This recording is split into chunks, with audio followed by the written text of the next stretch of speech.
would like to call the May 4th, 2021 rescheduled April regular board meeting of the Fenton Community High School District 100 regular board meeting to order.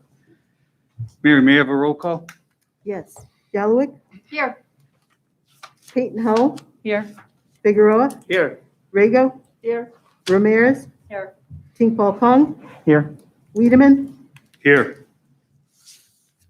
Okay, we have a quorum. Please join me in reciting the Pledge of Allegiance. I pledge allegiance to the flag of the United States of America and to the republic for which it stands, one nation, under God, indivisible, with liberty and justice for all.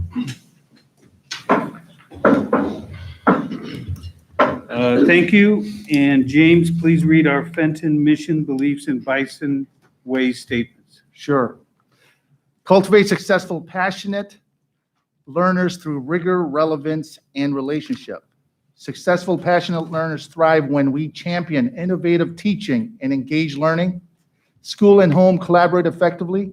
We provide a safe, secure, and caring environment. We infuse social emotional learning into academic and culture.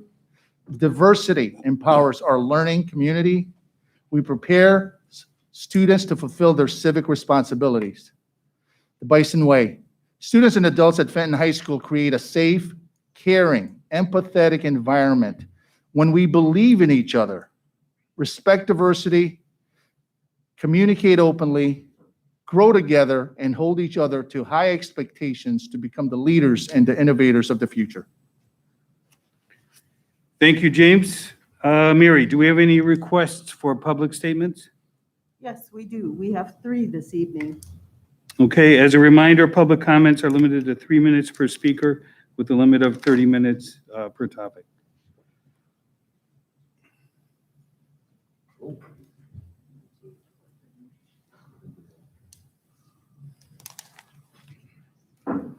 First speaker is Garrett George. Topic is music support. Test, test. Dear Board of Education, Administration, and members of the public. My name is Garrett George, and I am the Director of Bands here at Fenton High School and a music educator here at Fenton.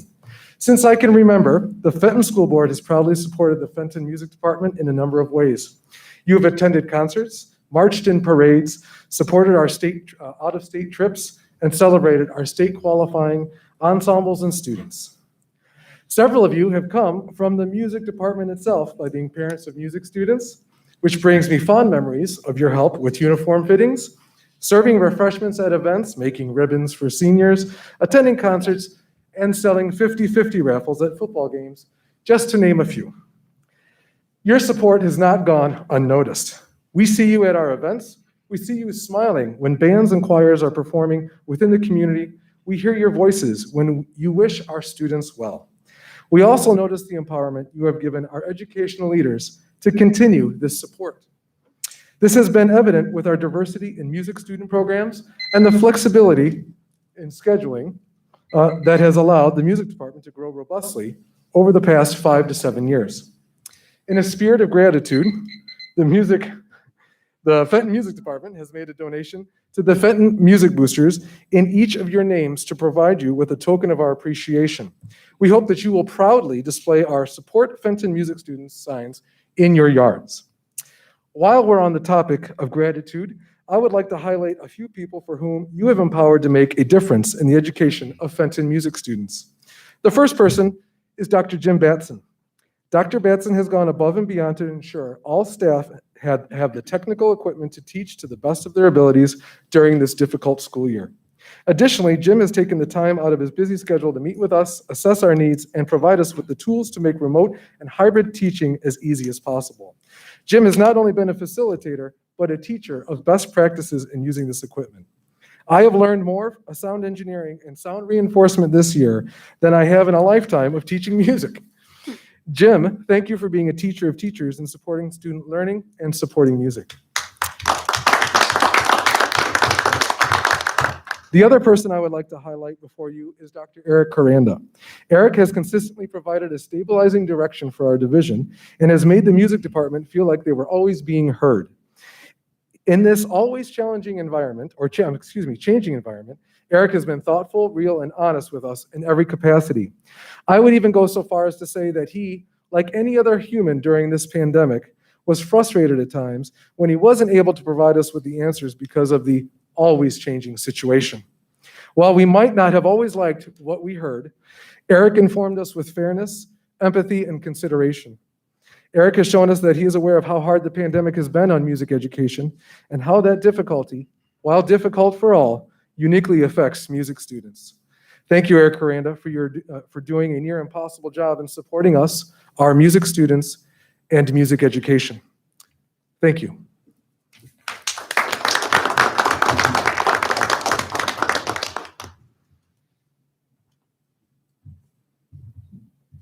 Next speaker, Marshall Subak, regarding Calc III Math Department.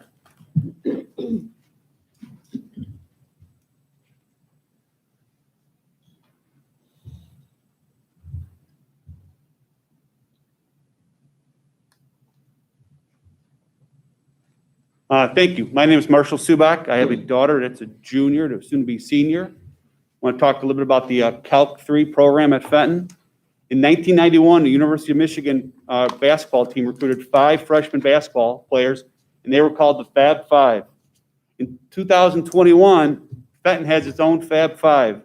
They don't play basketball, they don't wear baggy shorts, and they don't wear black socks, but they do math, and they do it well. We can't call them the Fab Five because of copyright laws, but we can call them the Fenton Five. Now, the Fenton Five needs your help. As juniors, they are completing Calc BC and hopefully have a chance to take Calc III while still a Fenton student. They'll be doing it through the University of Illinois program called Net Math. Brian Augustine, the division leader, has done a great job of getting this set up. Hopefully, the students are going to get scholarships to pay for this. If they don't get scholarships, the cost is $1,200 per student. I've asked the administration, because we were told that the students would have to pay. Obviously, their parents will pay. I asked the administration to reconsider that decision and please pay for this if they do not get scholarships. Again, it's $1,200 per student, and there's 5 of them. The reason I got from the administration is that it wouldn't be fundamentally fair to have Fenton pay for a class if the students are going to get college credit. The reality is we don't know for sure if they're going to get college credit. But the other thing that I find ironic is that many of our administrators have an allowance for college credit that we, as taxpayers, and we all just got our tax bills, pay for those administrators' college credits. If we're going to pay for administrators' college credits, there's no reason not to pay for the Fenton 5 Calc III class at University of Illinois, which is $1,200 per student. We have a budget that's about $30 million. I am confident that the board can reconsider this decision. Please have these classes paid for by the board. The second issue I want to talk about is related to math. I want to make sure the board understands that last week, I believe you made a 20% reduction in the math department staffing. Honestly, I watched the meeting and I saw I read some of the pamphlets. I don't think this board was clear that it was even doing that. Historically, Fenton has had 10 math teachers in the math department. This year, you have 1 teacher retiring and 1 teacher was not retained. Both those positions are not going to be filled. Out of 10, that's a 20% reduction in the math department. This year, coming off of the pandemic, hybrid learning, remote learning, if anything, everybody knows there's going to be gaps, and there's going to be gaps in math. And I am confident we're not going to have a 20% reduction in students, but we're going to have increased class sizes in math in order to handle less teachers. If there's any year to keep as many teachers in math as possible, it's this year to make sure we fill those gaps. So I'd ask you please reconsider the 20% reduction in the math department and retain both those positions to be filled by math teachers next year. Thank you.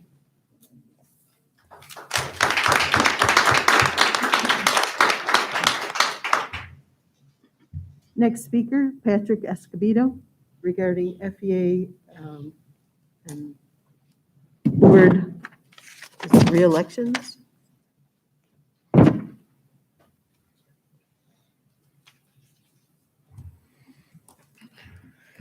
Good evening, Board of Education. I come to you tonight on behalf of the FEA to thank the outgoing members, Jackie and Marianne, for their service, and to congratulate newly elected and re-elected members to the board. The work you do is vitally important for our students, and we hope to have a strong working relationship with you going forward. During this past year, our association has had a very effective collaboration with our administrators. I'm really proud of the work we've all done.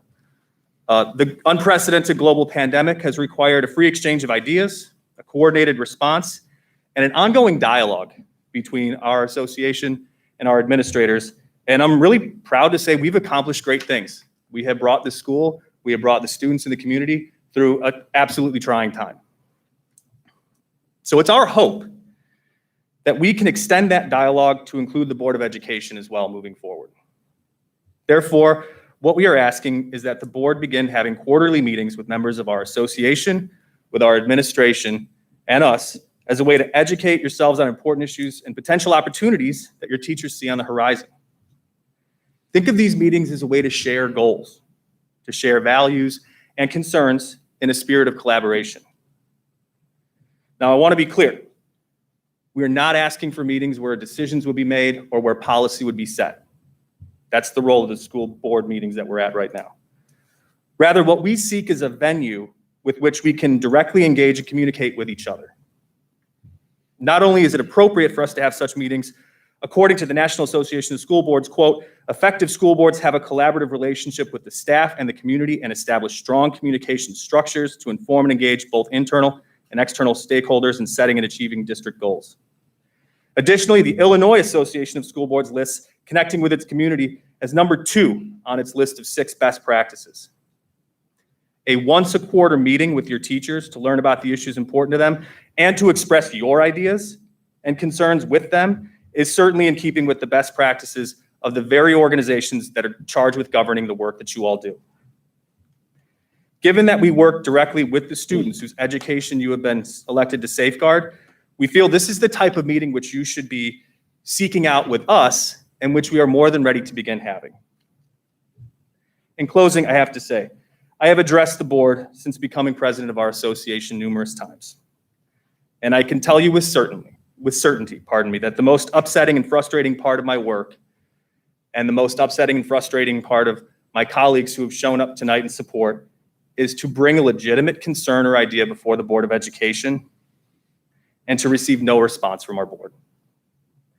I don't mean prepared remarks, not referring to being thanked and assured that the board is listening, but I mean a real response.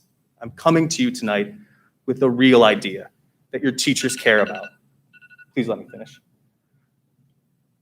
That we really want to engage with you. And I feel you owe it to the work that they do to respond to them. We work incredibly hard for our kids. I mean, people put their hearts into this. The work we have done has gotten this school incredible accolades like the AP District of the Year, which we know the Board of Education was eager to acknowledge because it's a proud accomplishment. But it is hurtful when the board is ready to acknowledge our great success that gets you accolades, but not to hear our concerns. I feel my teachers deserve better. So I ask you to end this hurtful past practice and respond to us, hopefully in the affirmative, and to begin meeting with us and having a dialogue. We feel like it's the right thing to do. I wish you well in the important work that you're about to engage in, and I look forward to hearing from you. Thank you.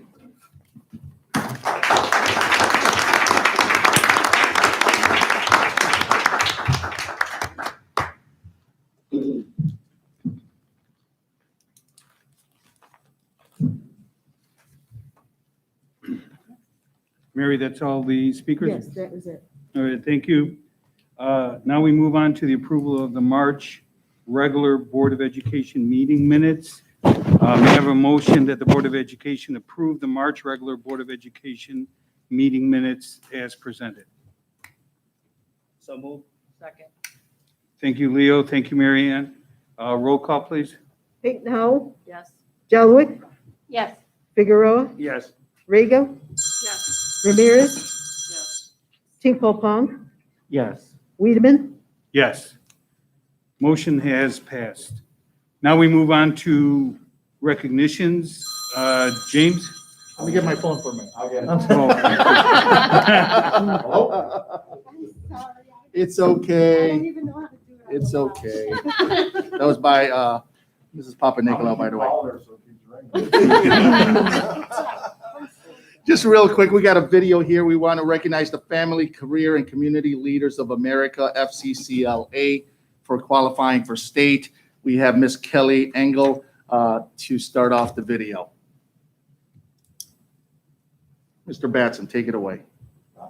Dr. Batson. Hi, everyone. My name is Kelly Engel, little louder. and I am the advisor for Family Careers and Community Leaders of America, which is most commonly known as FCCLA.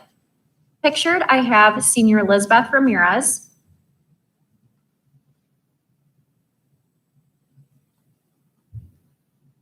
Senior John Quinto,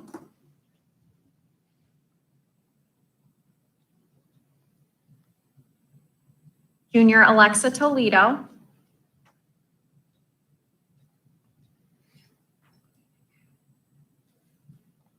Junior Yami Morales, and Senior Coral Roque.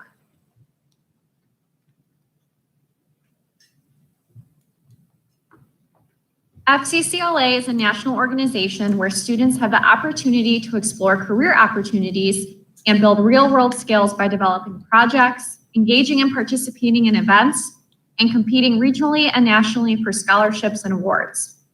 The work of FCCLA helps students and teachers focus on a variety of youth concerns and career pathways, such as education, hospitality, human services, and design. On February 5th, these 5 students competed in the career pathway of education in the children's literature sectional event. Students were required to submit a lesson plan of a storytelling experience and then present their lesson in front of a panel of judges. Lizbeth received a perfect score of 100 and was awarded a Most Outstanding for the event. John also received a perfect score of 100 along with Alexa, Yami, and Coral, who received scores in the high 90s. All students advanced to the virtual state competition, which was held on April 6th. John, Yami, and Coral were awarded silver medals, and Alexa and Lizbeth were awarded gold medals for their outstanding performances. Lizbeth received the highest achievement of Most Outstanding, yet again, for the excellent presentation she gave at the state level. With the circumstances we were in with remote learning, I was beyond impressed and amazed at all of the hard work these students put into preparing for the competition at their homes. Every single one of them took initiative to write their lesson plans, create amazing props, and memorize entire children's stories to prepare for competition day. They never had the opportunity to even present their stories in front of the preschoolers, but presented as if they have many times before. In all of the judges' notes, each student was told that they were a natural-born educator. I truly believe that all of these students are great leaders and that all of them will have a great impact on children's lives. I want to take a quick moment to thank Brian Augustin and Jovan for supporting FCCLA and seeing the opportunities and value it has given to students at Fenton High School. I can't wait to see in the years to come how FCCLA will continue to impact students and inspire them to chase their career goals and to make a difference in the world. Thank you for listening about the achievements of these amazing students, and have a great rest of your evening. Can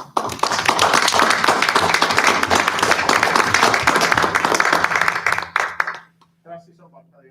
She's a first-year teacher and has made great relationships with our students. So, and the $20 I paid her to call my name out. That's good. Good. That's great. Sure. That each category, there's one individual and one team that gets most outstanding. And Elizabeth got the most outstanding in that category throughout the whole state. Fantastic. As we all know, graduation is May 16th, but I want to take this opportunity in a formal board meeting to recognize the class of 2021. They've been through some challenging times with the global pandemic, with hybrid learning, with remote learning.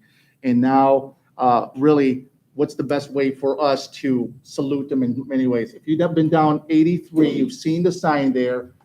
It's just a small token of our gratitude. We'll formally congratulate them during the graduation on May 16th. But I just want to also give a shout out to our principal who loves the class of 2021, Jovan Lazarevich, this was his idea to put it out there for about a month or two. What is it? It's going to be a month. A month there, just to show the fortitude and the commitment we have to all of our students. So let's give them a round of applause for class of 21.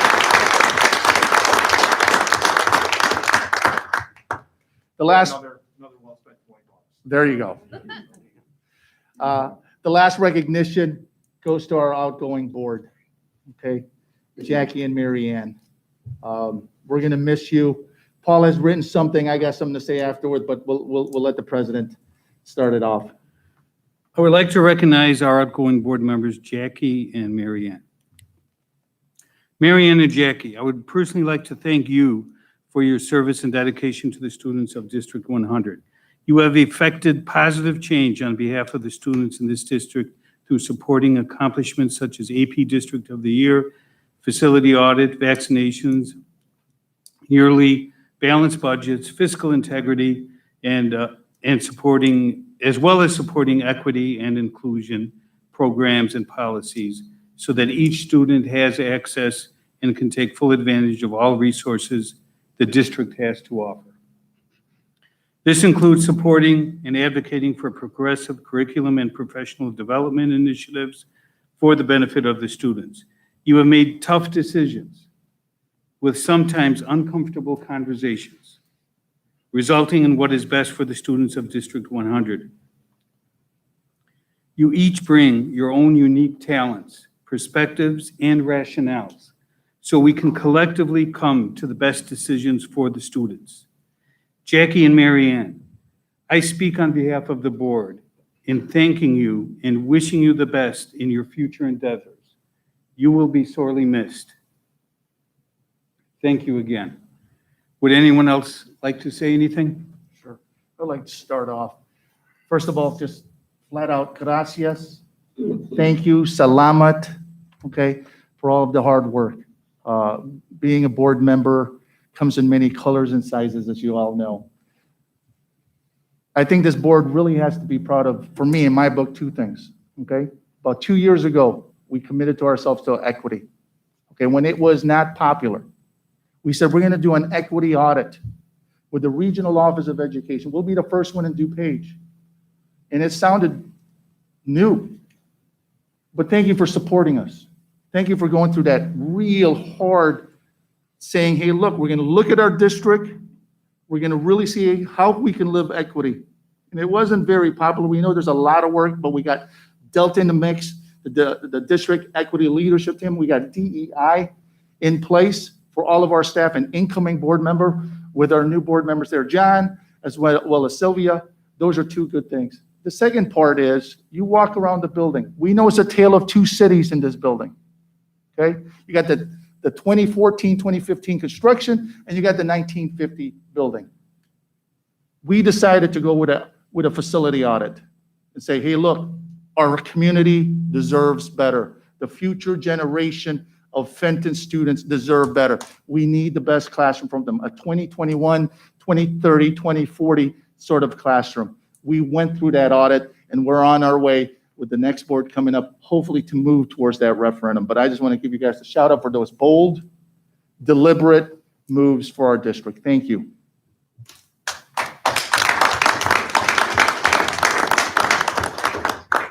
I just want to say, it's been great getting to know you guys, and thanks for all your hard work and dedication.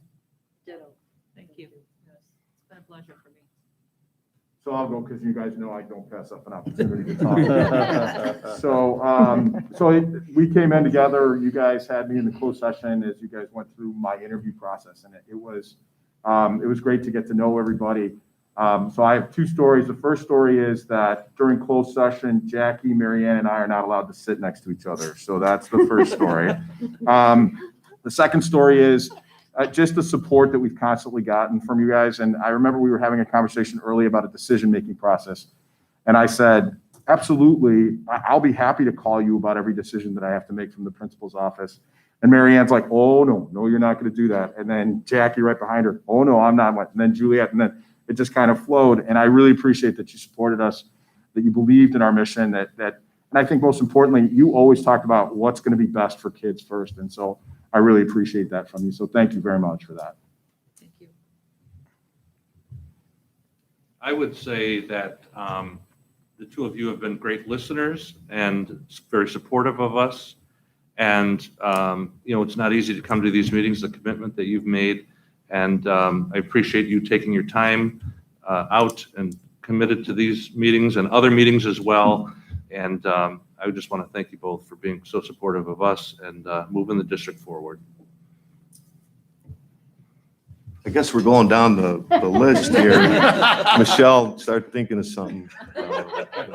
In all seriousness, you have been very professional board members all throughout. And we know when you speak that it's deliberate and you've really thought it through and you're trying to do what's best for the district and our students. That's in this session, that's in closed session. And you truly, you don't have agendas, you just want to try to do what's best. And I think you're a model example for all board members and even incoming board members. So thank you. Hey, we truly are. I gave you guys a tear on the way in. We're going to miss you. I think that's what it comes down to. It's been nice getting to know both of you. And I think Patty said that well, it's getting to know you and really missing you that I think is important. Your commitment to not only Fenton, but the community, I think was really apparent. All the work you've done with the service beyond just these meetings. We see you everywhere and we see you often. So we'll miss you, but hope that you'll stick around. And we'll still see you around the building and around the community. We coming back or? It's been a Mary Ann, pleasure Jackie? working with you and for you, Mhm. both of you. Enjoy your third Wednesdays. Jackie, Mary Ann, would you like to say something? It has been a very interesting and educational experience for me. I thoroughly enjoyed it. Sometimes on a political level, it got a little too heavy for me, but I do believe in the cause. I believe in the students. I believe in the community, and I believe in the administration. I always try to do the right thing based on what I felt and believed was right. I will miss all of you, but I may resurface somewhere down the road. But thank you. It's been wonderful. It's been a quick 4 years. I learned more than I thought I would ever learn. And everyone has the same intention, which is what's best for the community and the children in our community. And it's apparent every single time we meet. I'm going to miss all you guys, really. But say la vie.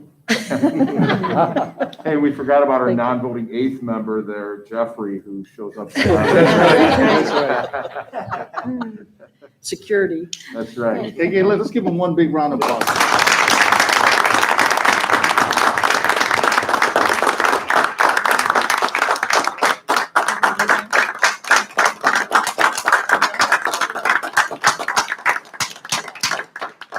What we'll do now is Paul's going to adjourn, sign, die. We're going to give you your gifts. We'll probably take 2 seconds, 3 seconds to transition, and we'll go from there. So Paul?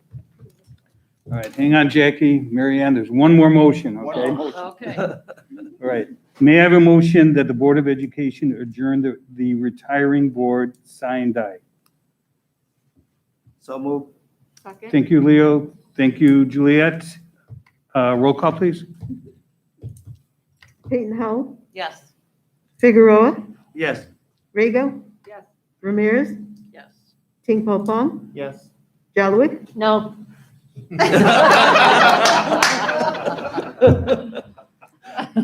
Wiedemann, Yes. All right, the motion is passed. Thank you. Sorry, Good Jackie. job, Pat. Hey, Jackie and Mary Ann, we have a little gift over there for you. Thank you again so much. I planted those flowers about a month ago, so.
Good. All right, thank you, Mary.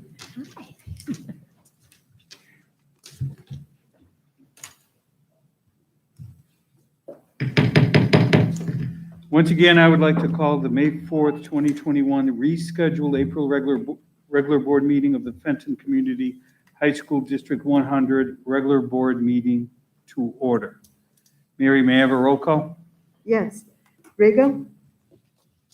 Here. Cade? What is it? Oh, she said Haiti. It's Haiti. Here. Tinkle Fong? Here. Galloway? Here. Figueroa? Here. Redzinski? Here. Wiedemann? Here. Okay, we have a quorum. We now move on to the oath of office and seating of the new board members. James, could you please explain to us that process? Sure, absolutely. Can be complicated, so we'll go real slow. The first step is we got to get a president pro temp, selected. What is a president pro temp? It's the president temporary, okay? They're going to be temporary until you elect a president. What does the president pro temp, I'm going to call him pro temp, do? Okay. Number one is we're going to certify the election. Number two, facilitate the oath of office, basically the oath. And third, start the process of electing the next president of the board. Does that make sense? So three things the pro temp has a job of. Number one, okay, acknowledgement of the receipt of the election, which is all written out. All they have to do is read it. Number two, oath of office, okay, which is going to be done in unison. We don't have to go one by one because that will take 15, 20 minutes. So the four individuals that were elected, that's Patty, Paul, Sylvia, and John, will say it in unison. And thirdly, start the process of finding our next board president. So we'll start with that. So the first up is we need a president pro temp, okay? Temporary president for this process. Who would like to be that individual? I would. Okay. Okay, let's just, once again, it's just temporary. Yeah. Patty's not the president, right? Okay, so real quick, Patty, in your packet, I got an extra copy here. You got to say, I, pro temp, acknowledge the receipt of the certified election. Where is it? It's right here. No, where's the, oh, there's the circle. Okay, all right. I, President Pro Tem, acknowledge receipt of certified election results. The official canvass and abstract of votes cast at the 2021 Consolidated School Board election held on April 6, 2021, and certified by the DuPage County Clerk Jean Kazmarek has been received and accepted by Fenton Community High School. The final winning results listed in order of highest to lowest votes received to fill 4 board positions are Patricia Jalowick, re-elected to a 4-year term ending in 2025, 1,012 votes received. John Redzinski, elected to a 4-year term ending in 2025, 1,001 votes received. Paul Wiedemann, elected to a 4-year term ending in 2025, 900 votes received. And Sylvia Haid, elected to a 4-year term ending in 2025 with 809 votes received. So will the 4 of us who are coming in please stand and pick up your oath of office sheet? It's your beautiful seal. And we'll just say it together. So don't say name, say your name. Okay. And then, yeah, we'll just say it together. So, I, Patty Haid, do solemnly swear that I will faithfully discharge the duties of the office of the member of the Board of Education of Fenton Community High School, District 100, in accordance with the Constitution of the United States, the Constitution of the State of Illinois, and the laws of the State of Illinois, to the best of my ability. I further swear that I shall respect taxpayer interests by serving as a faithful protector of the school district's assets. I shall encourage and respect the free expression of opinion by my fellow board members and others who seek a hearing before the board while respecting the privacy of students and employees. I shall recognize that a board member has no legal authority as an individual and that decisions can be made only by a majority vote at a public board meeting. I shall abide by majority decisions of the board while retaining the right to seek changes in such decisions through ethical and constructive channels. As part of the Board of Education, I shall accept the responsibility for my role in the equitable and quality education of every student in the school district.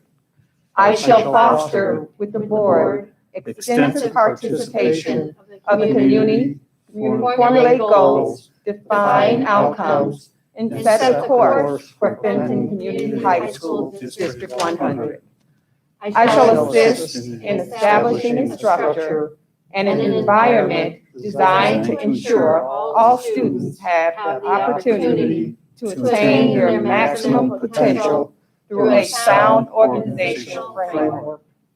I shall strive to ensure a continuous assessment of student achievement and all conditions affecting the education of our children in compliance with the state law. I shall serve as education's key advocate on behalf of students and our community school or schools to advance the vision for Fenton Community High School, District 100. And I shall strive to work together with the district superintendent to lead the school district toward fulfilling the vision the board has created, fostering excellence for every student in the areas of academic skills, knowledge, citizenship, and personal development. Thank you. That's from the Illinois School Code. Okay, next step. Yep, let me just explain the process so everyone's on the same page. Okay, so you're doing an excellent job, by the way. Gee, thank you. Excellent job. It's a temporary. I just want to make sure everyone's on the same page. It's temporary, you're almost there. Next step is the election of the president, okay?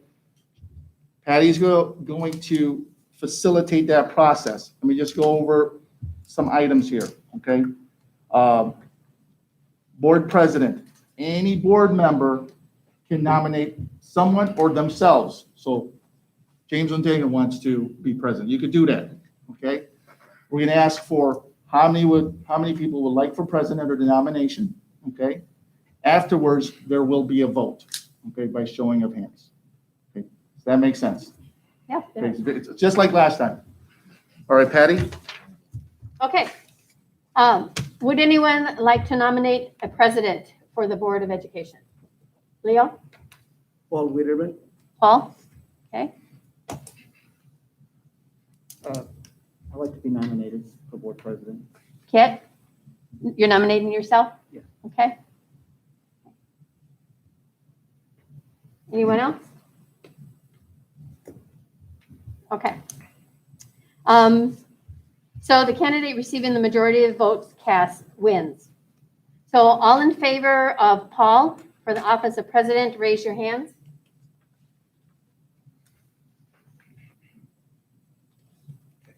Mary Timmis, please note 3 votes for Paul. And all in favor for Kit, raise your hand. Ms. Timmons, if you could please note 4 votes for Kit. So we have a new president, Kit Tinkle-Palm. You are the new president of the board. Please take your nameplate. We'll do a switcheroo right here. Okay, and the next step is you will facilitate what Patty was doing to choose the vice president, same order than the secretary. Thanks, Patty. Thanks, Paul. Okay, thank you. Do it.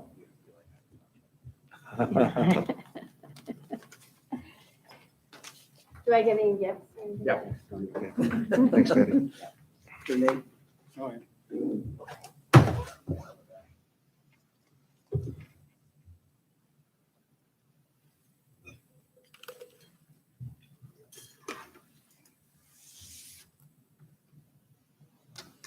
All right.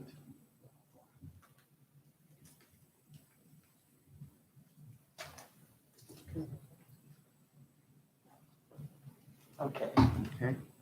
Next step would be the vice president. Okay, so President, do we have a sheet for the vice president? You would have to say who would like to be nominated. Okay, who would like to be nominated for vice president? I would like to nominate Paul Wiedemann.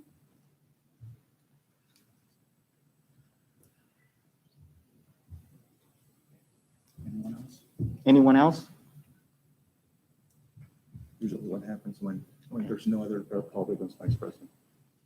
Okay, Real quickly, since there was no other nomination, the rule goes, no other nomination, Paul is the only runner, so Paul becomes vice president. Paul, if you could take your seat, please.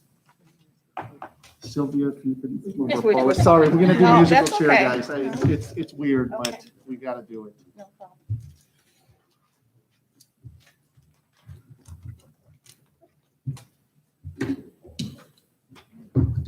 I don't hear musical. I thought this was That's musical chair.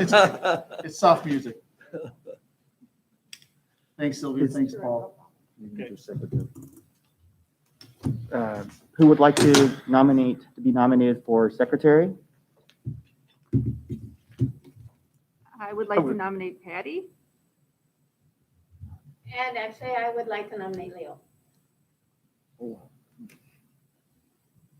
Anyone first? So Show of hands. show of hands for Patty.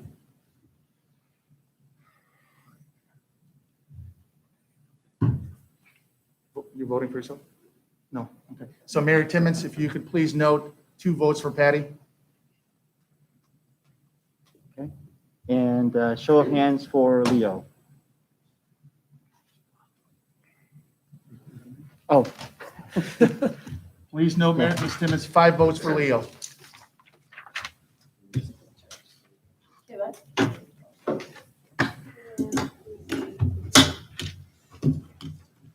Is this your bill? You know?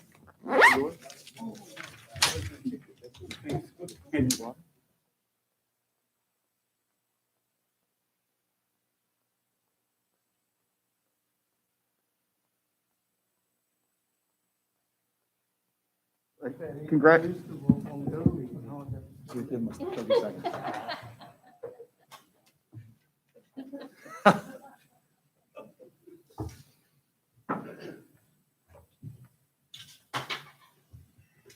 Okay, so congratulations to the the new executive board.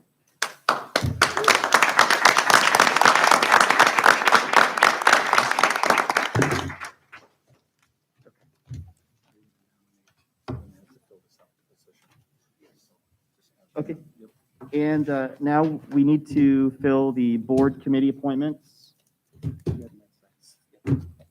Starting with the Bensonville Community Foundation, we need 2 positions. Does anybody want to fill that position? Okay, Ms. Haid. And one more? I could continue with that. Julia Rago. You know what? I mean,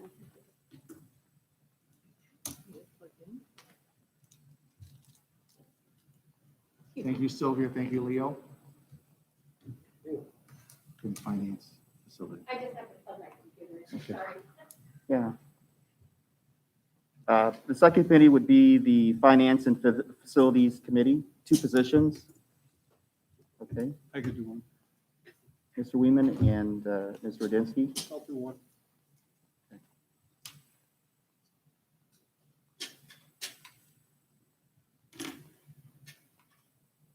Noted. The next one is the Illinois Association of School Boards, ISB. And 1 delegate. I could do that one too. Okay. Thank you, Paul.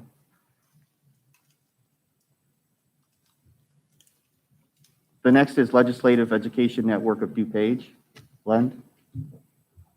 1 position. For Len, Yes. I will.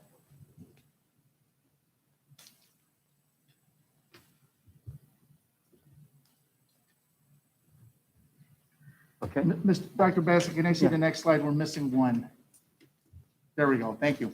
Okay. And then we got NetZac, one position, one alternate.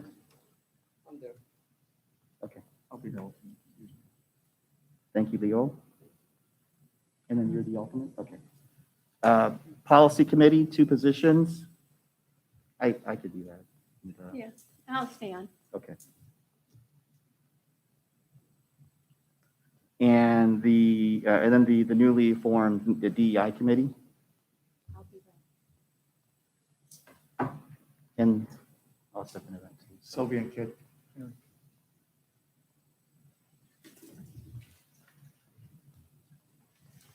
Okay, next we look at informational items. James? Sure, thank you so much. Every board meeting, we have an equity report because equity is important for Fenton High School. So we have Dr. Sam Batson. I'm sorry, Sam Dr. Batson? Benson here to kick us off with the student fees and summer in school and summer programming here at Fenton. Sam? Thank you.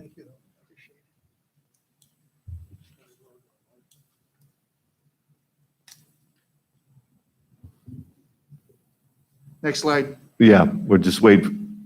Oh, excellent. Oh, okay. Okay, thank you very much. We wanted to focus again, just our constant look at equity on student fees.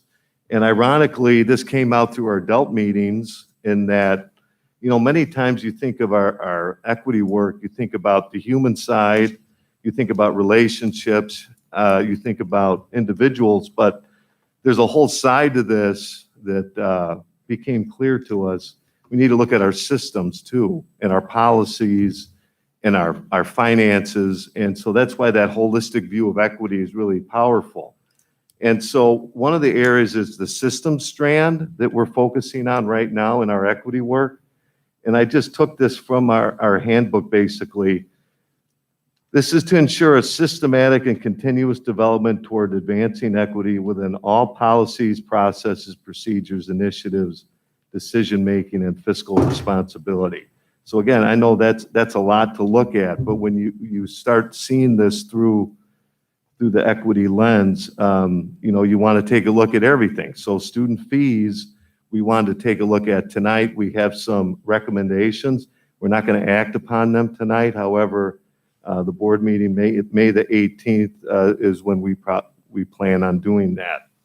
So we took again a review of all fees. I'd like to thank our staff because they enlightened us in many ways as far as potential inequities within our system. So obviously we work collaboratively on that, so we appreciate their input. Next slide. So a couple points. Right off the bat, we want to mention we want to eliminate course fees. So basically, what are course fees? Well, for certain courses, there's a fee assessed. And like a real simple example is like a foods type class where there's, you know, edibles and there's a cost involved. But it became apparent that that could be a potential barrier for a student to take a class with that extra cost. Whether it be $20, $25, they varied across the board.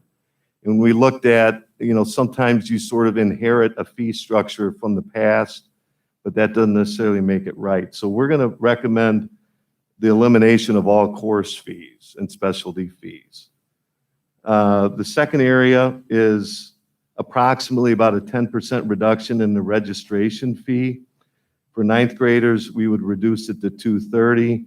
Right now, I think it's like $256. And then for 10th, 11th, and 12th graders, from $220 to $200.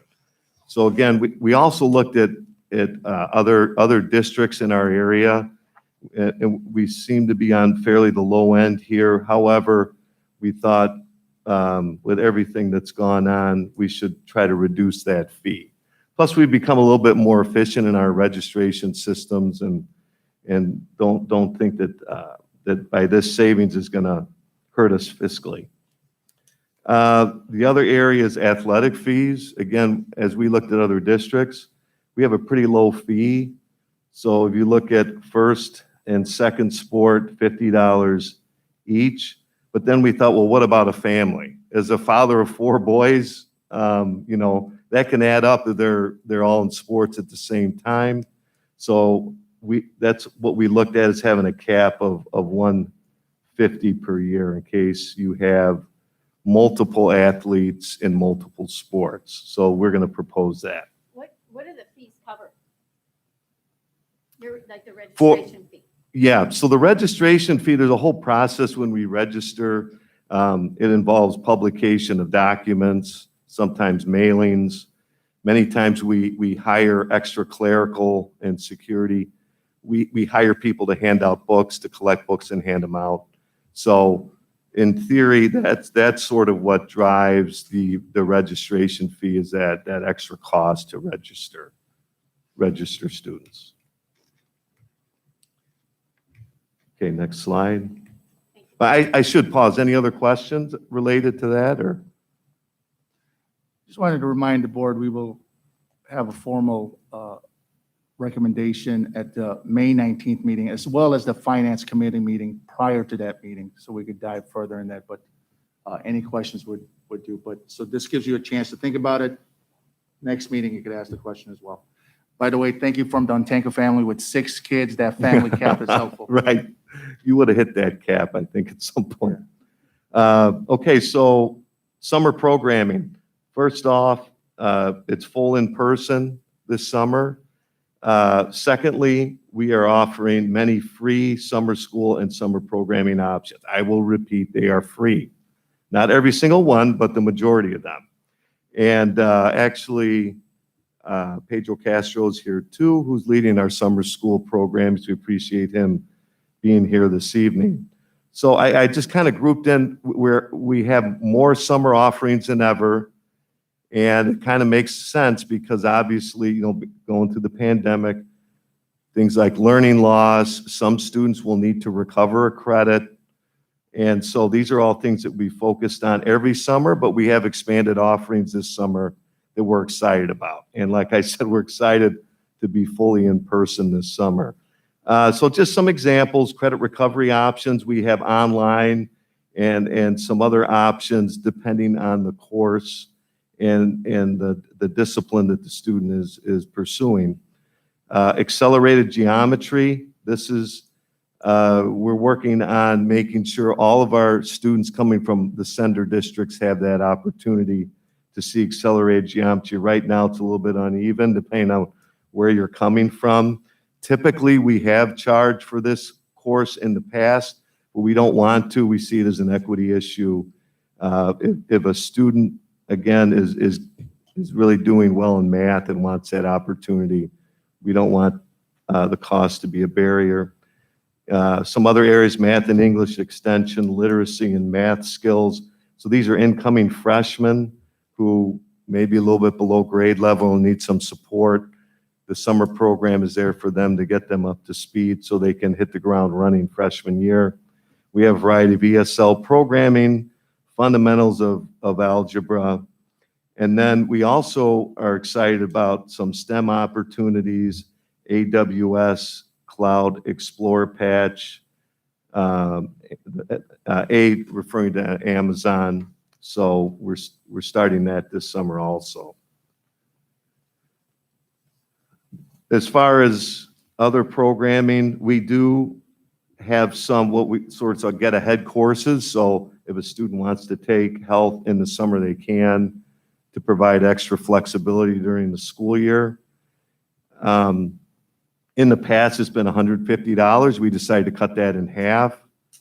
We figure we would still collect a fee because these are not, you don't have to take these courses in the summer, but we also want to be sensitive to the pandemic has really hit parents in a variety of ways. So these courses, and of course they would be, they can be waived and be for free reduced lunch situations here for the summer. So that's consumer ed, driver's education, and health.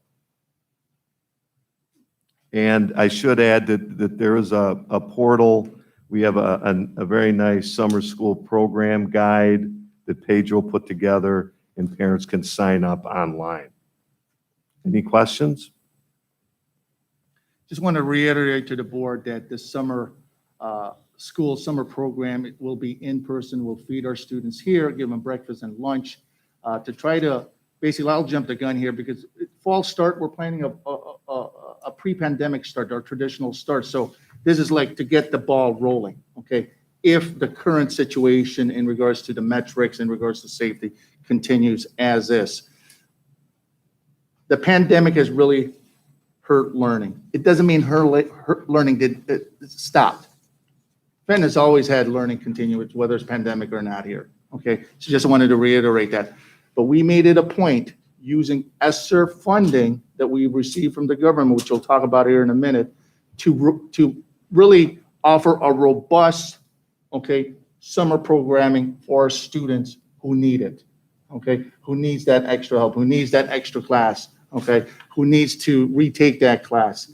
And we want the finances to be out the door, okay? Hey, look, come in here, it's free, which Sam has provided.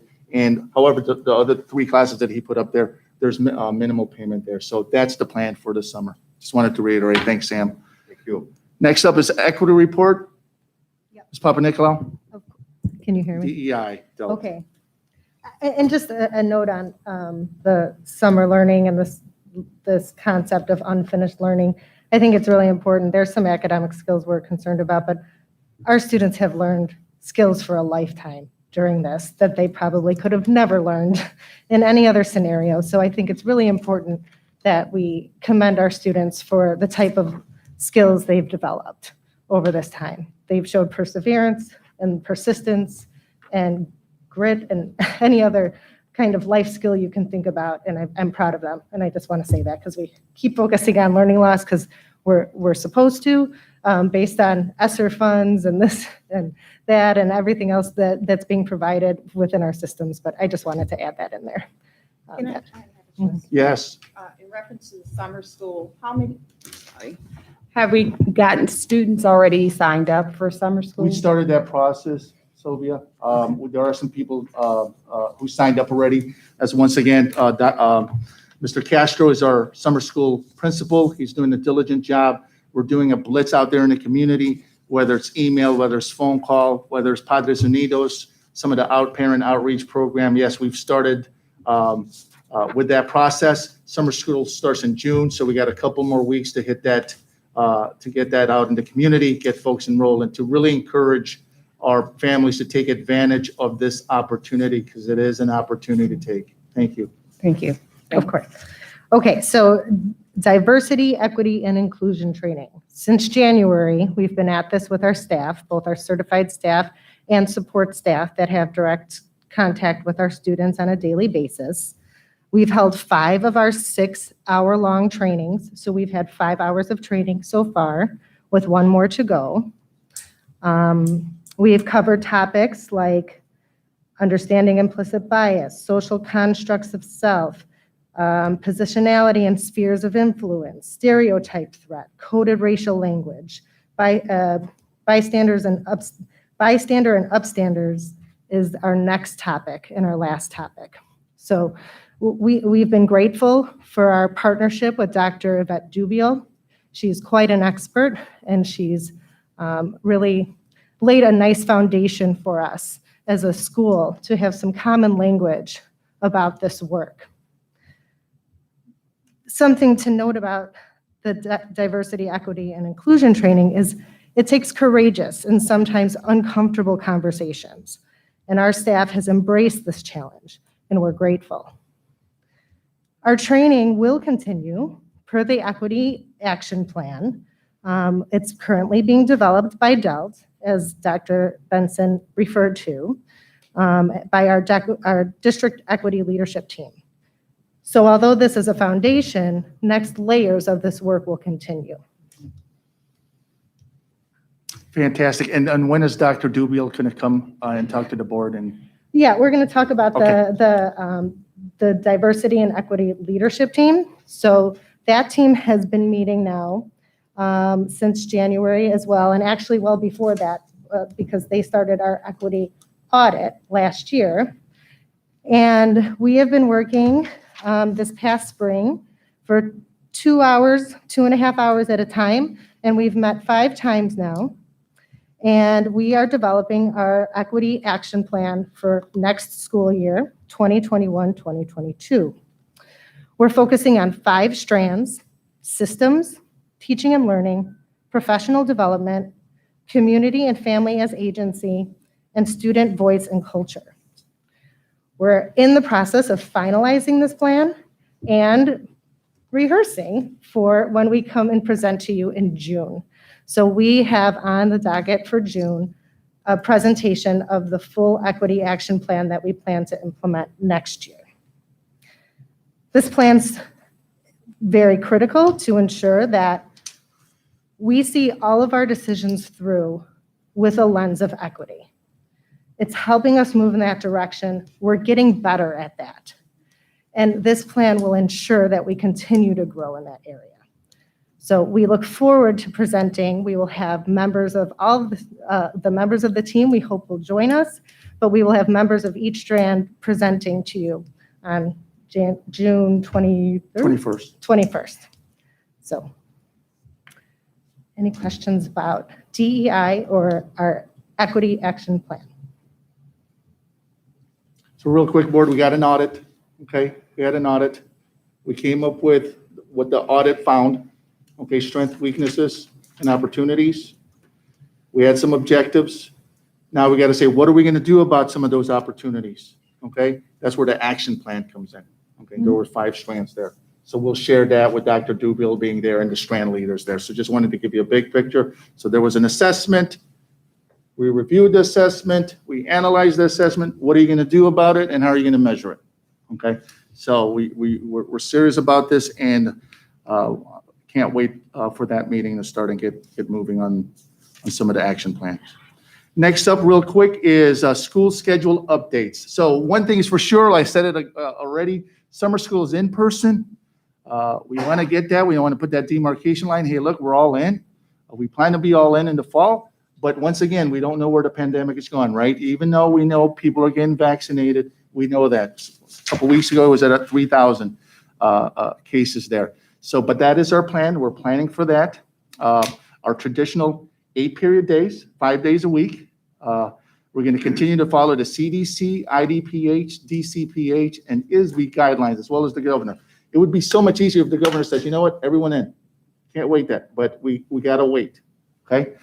Next up, too, is something changed. Just wanted to brief the board on that. We're going to move our late start to Monday, okay? We used to have early release on Tuesday, okay? We would like to do what's good for our staff and our students in regards to having a late start so we could do our PLC, some professional development Monday morning, okay? And the time for that, Principal Lazarovich? It'll start at 8 o'clock, well, I'm sorry, for the students, the classes start at 10 o'clock, so it'll be our late. So a sleep in for the students every Monday, 10 o'clock. Now, give me some history, okay? Late starts on Tuesday. Kids get to go home at 2 o'clock. Early release. We worked real hard with District 2, District 7. Hey, look, can we collaborate? Because they had early release as well. We tried that for 3 years, okay? We tried that for 3 years. It kind of splintered. They want to do their thing, okay? Both District 2 and District 7, okay? We say, hey, look, what else can we do? That's where it is right now. So pull back, take a look at it. Okay, they're doing their thing. They're doing what's good for their students and their communities. We got to also do what's good for us in our communities. What's best for our communities is that time. Give our kids more rest on that Monday, because we've seen research that says, hey, look, kids do better when they start a little bit later, okay? And it gives our staff a chance to meet first thing Monday morning, to meet with their PLC and to plan to get some professional development. Michelle, am I missing anything on that? Okay. And plus on Tuesdays, our students don't have to leave the building now, so when we had an early release, they would have to leave the building and then come back for athletics and activities. This way, they're just here for the entire day as they get here, so that there's no moving back and forth and them going into the community, coming back, or hopefully coming back. So that gives that advantage on a Tuesday now too, so they can just come in on a Monday. So they just release at 3:15 every day. So those are our planning, okay? It's the plan right now. We'll see, and we'll continue to brief the board as well as the community with our weekly newsletter. Moving on to the next one, ESSER grants. You're going to hear this a lot, board. I've been telling you about this. Expert here, Bruce, is going to talk about it a little bit, but it's very exciting news here with ESSER grants. I don't oversell it too much, but anyhow, yeah, you've heard that a lot, probably in the media, perhaps other parents and so on. But ESSER, it's kind of a long-winded, description, elementary and secondary school relief fund. We just wanted to give you a brief overview tonight. We'll go into more detail next board meeting at our facility finance meeting. But we just wanted to kind of give you a general understanding of what this all includes and what we're expecting to get from the grants. So there's 3 separate awards provided under ESSER. ESSER 1 is the CARES Act, and that began last March, right when the school kind of shut down, March of 2020, 13th of 2020. We're receiving those funds already, and we've been utilizing those funds, and we'll get into what we're using those funds for in just a moment. ESSER 2, we're in the process of submitting that grant. We hope to have that done by the end of this month, and that's a little bit bigger allocation.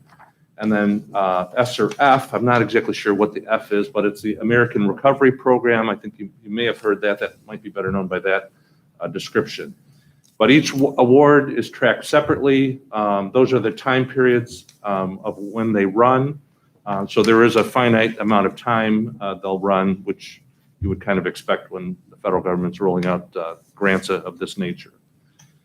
So the CARES Act includes allowable uses of funds to prevent, prepare for, and respond to COVID-19. That's a pretty broad description. The allocation of funds is based on your Title I allocation. So that's kind of the driver there of how they arrive at these amounts that we're projected to receive. And all of those have been provided to us by the Illinois State Board of Education. So the ESSER 1 allocation, the $186,000 is we haven't received all of that because it's a reimbursement. So as the expenses occur, we submit expenditure reports and then get reimbursement for those things.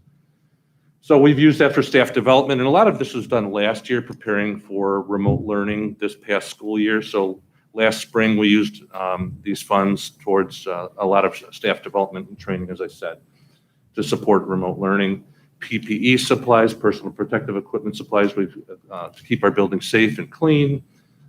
Cleaning supplies and equipment, so some cleaning machines and fogging machines and things like that we've purchased, all allowable expenses under this grant.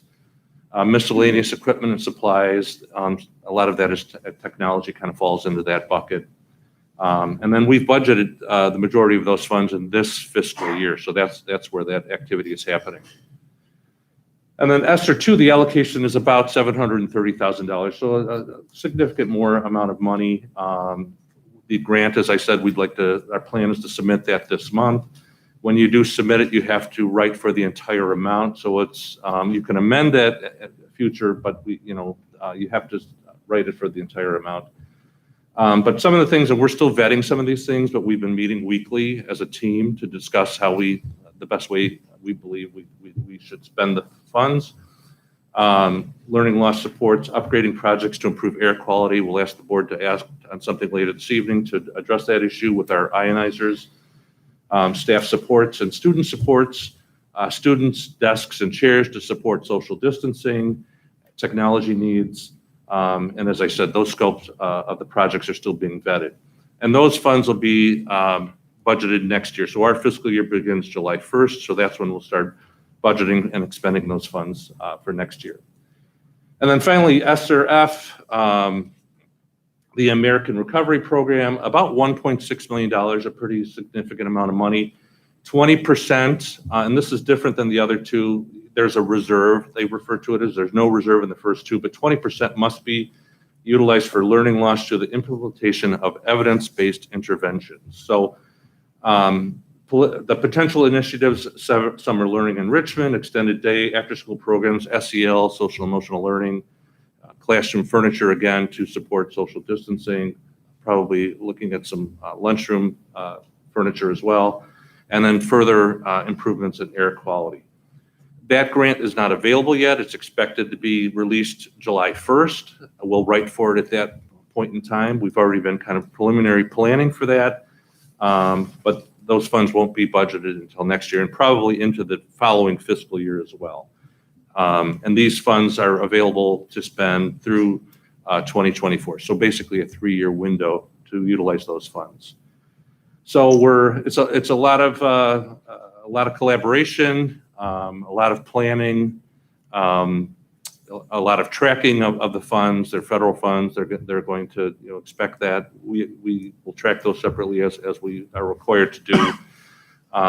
And you'll be seeing that in our budget as we talk more about the budget and get that earmarked for next year. So that's kind of where we're at with ESSER funds as of this moment in time. Any questions on that at this point? While you think of your question, just real quickly, the administration's meeting every Thursday to look at these fundings to make sure we have a game plan. It's just to chip at it, just meet. What does ESSER 3 mean? What does ESSER 2 mean? And what does ESSER 1 mean? Once again, we're going to dive fully into it at our Finance Committee meeting, May 19th. We'll show you our whole entire grid, exactly what we're planning to do at that time. Questions? All right, next slide. Just real quick, we do this every board meeting. We want to get away from being substantial. We need to move on to be there in medial. But if you look at the arrows, the third column there, all the arrows are pointing in the right direction, and it looks like everything is minimal. Pretty much we got 4 minimals, 1 moderate, and 1 substantial. That number of 100,000 is really hard to get. You need less than 100 per 100,000 to get that to change colors to moderate. We continually watch that. That's where we're at as at due page. Next slide. Real quick, next slide.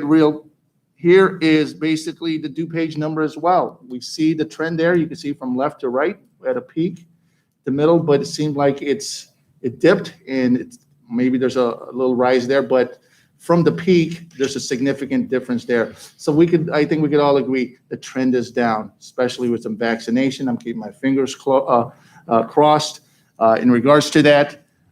That's what that slide says. Next slide here, same thing here in regards to, let's see what that is. Jim, could you read that? That's kind of small. What does it say on the top? Percent positivity. So the positivity rate, as you know, at one time it was ridiculously at 17, 19%. I think it's at 4.3% currently. So we want that to continue to go down, but I think we could all agree the trend in general is downwards in positivity rate. Just real quick from the CDC, in the United States, 147.5 million people have received at least 1 dose of any vaccine. That's your orange here. The purple right here is people fully vaccinated at 8.4. People fully vaccinated with 2 doses, which includes Fenton and its staff, at 97.1 million. And all of the United States is about 360 million in the United States, I believe. Roughly 105 have been fully vaccinated. So we're watching that as well. Real quick, this slide here, might as well. DuPage, number 2 in the state in regards to county that has vaccinated its population. Population for DuPage is 928,000. They have fully vaccinated the 338,000 individuals. That's about 36%.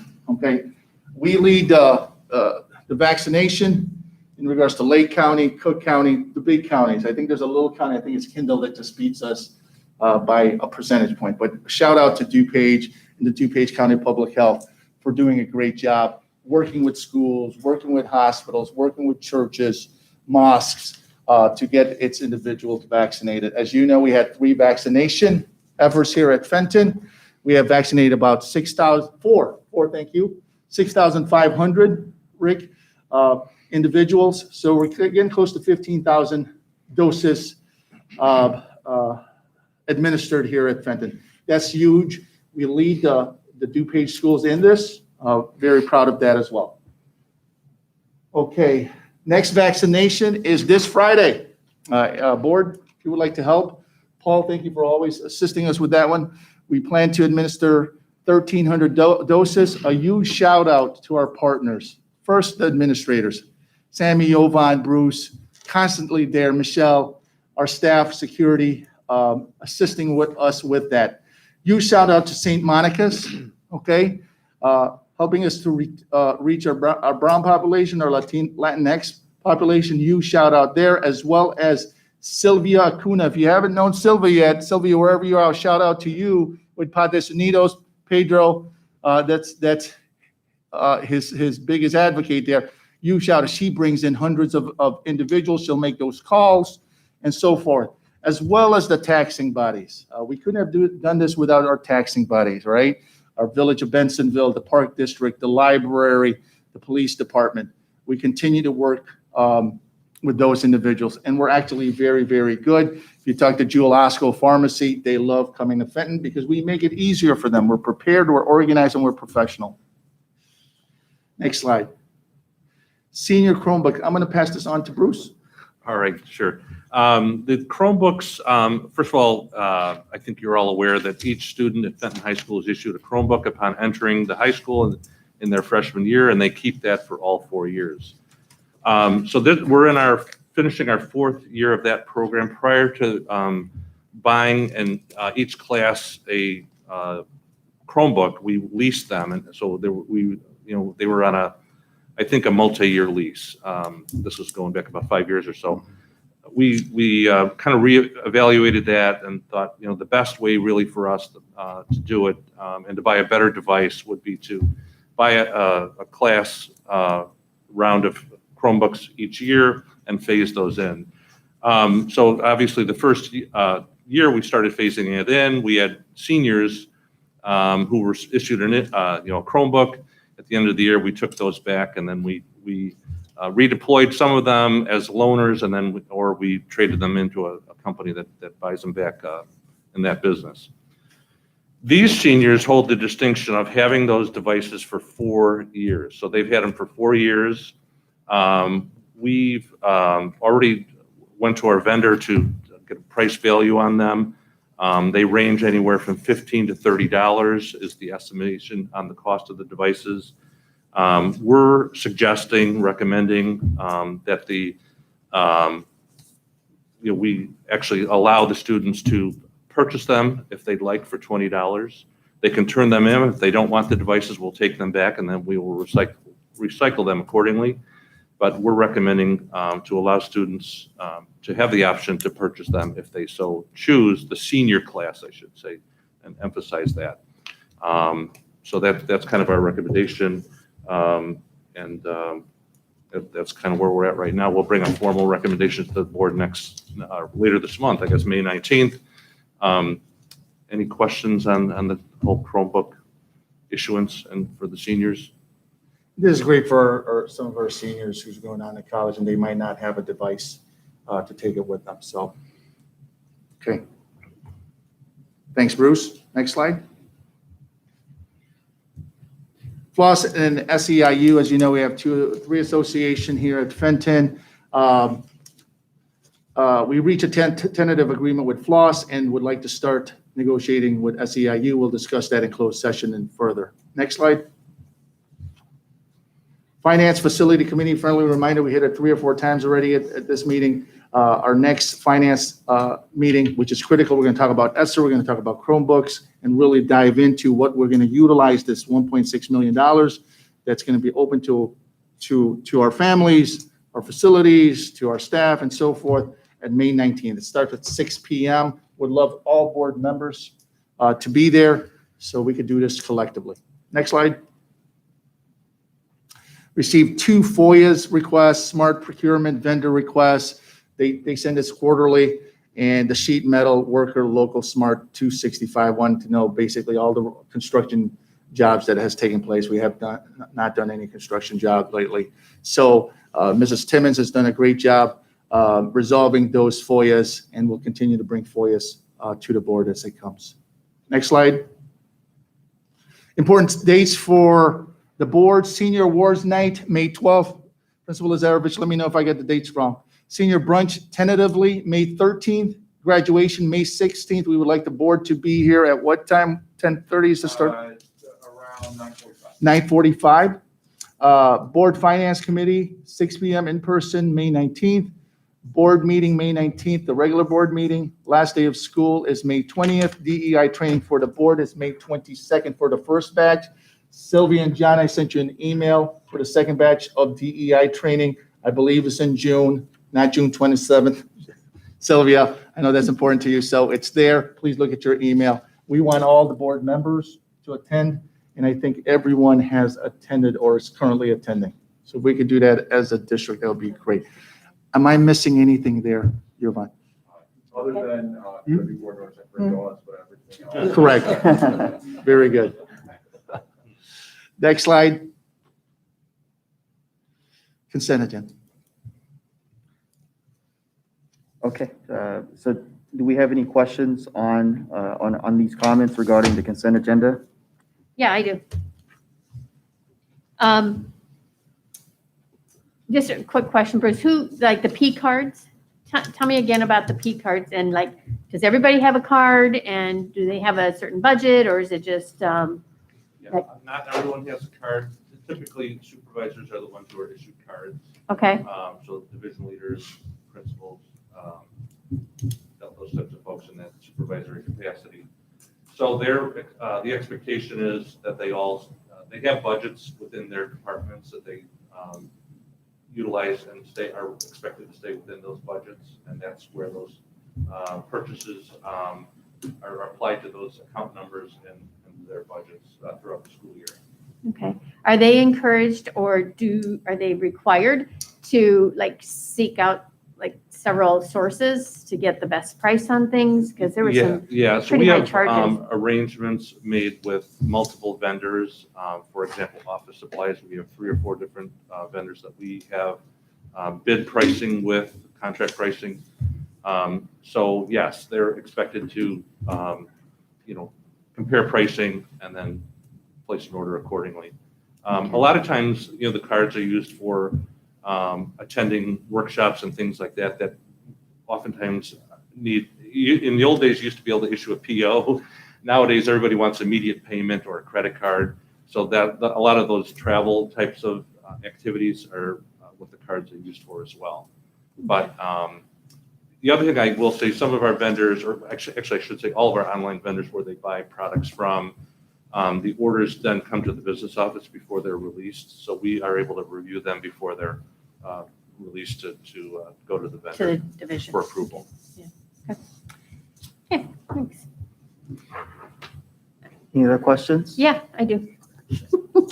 On the personnel report. So, and I decided to hold off. I mean, this isn't putting anybody on the spot. I just think it's good, just general information for everybody.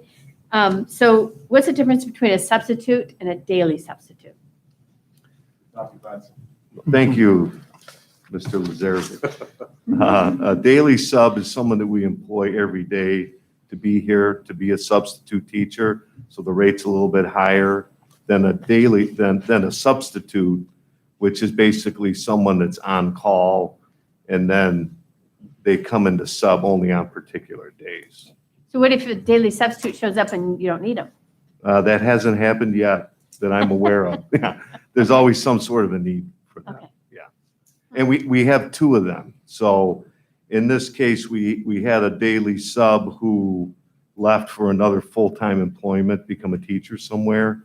So with that resignation, we were able to fill it with someone that was already acting as a sub for us, right? Okay, and what's an instructional coach?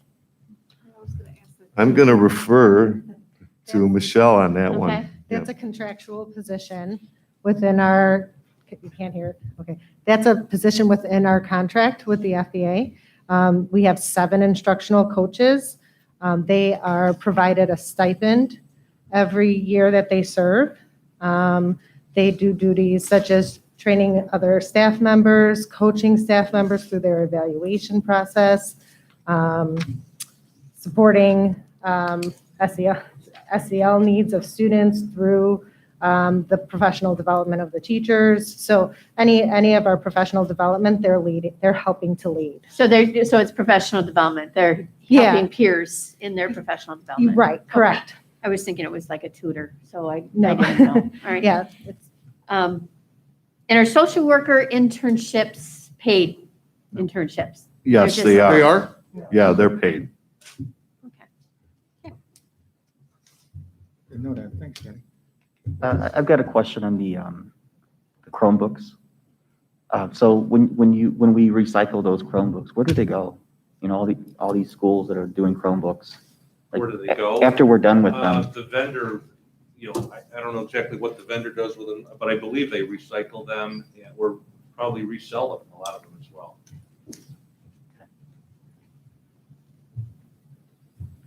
Okay, I'm going to keep going. So the student conduct, what were the changes that were made? Sure, got it right here. 3 major changes. And Sylvia, you were part of that committee as a parent. Yes. Changed all pronouns from him, her to they, them.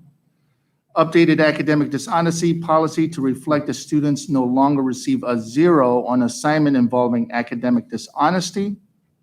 Lastly, added a section detailing harassment and unacceptable behavior regarding teen dating as required by Illinois Principal Association Model Handbook. So you changed pronouns We changed pronouns, yes. and they no longer get a 0? They Or- don't, correct. They don't no longer receive a 0 on assignments involving academic dishonesty. We feel that there's a consequence for the dishonesty as well. Why do we have to give them an academic Penalty. consequence as well? That makes sense? No, actually. Okay. Um, Let me explain it this way. So, okay, go ahead. Michelle, you want to go? And then I'll take it. Yeah, sure. As we start to look at grading and equitable practices within grading, it's really important that we consider the achievement of the actual competency, skills, and standards in what the grade represents. Too often, we've taken students' dispositions, behaviors, lack of supports at home, and used academic grades as punishment in that. And we have to be very careful of those practices and really ensure that our grades have meaning and that they have meaning in what the students are actually learning academically Okay, wait a and not second. behaviorally. So you're saying that what's going on at home, the grade that's given is a punishment for what's going on at home? No. Did you say it's that? To make it equitable at all parts. What you see in the student handbook is not consistent with our practice in the building. We don't do 0s, we do 40, we do a minimum grading scale. So the student will still receive a 40. We're not gonna say, hey, you cheated and I'm gonna give you your cheating grade, right? Like that, so the student would just get a 40.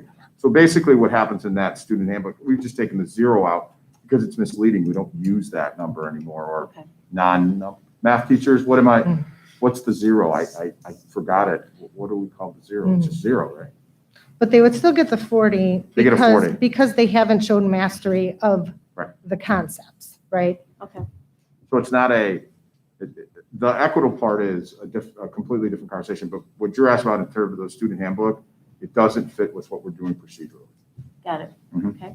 So if they cheat, they're still getting 40. Yes. That's a no evidence. Okay. No evidence As a of parent, I still mastery. don't understand these grading systems. Yeah. We'll have that conversation at another time. Absolutely. So it's 40% of 100, or they're Yes, still it's getting a grade? 40% of 100, correct. So they cheated and they're still getting a grade that builds towards their average, even though they did something wrong. There's not towards their average. Again, John, we can have this conversation at a completely I different think we're time. gonna need to. Because I think absolutely. I'm happy to talk about grading for equity. Actually, Joe Feldman is a great book for you to take a look at if you get a chance. But that's where we're going with that. Yeah.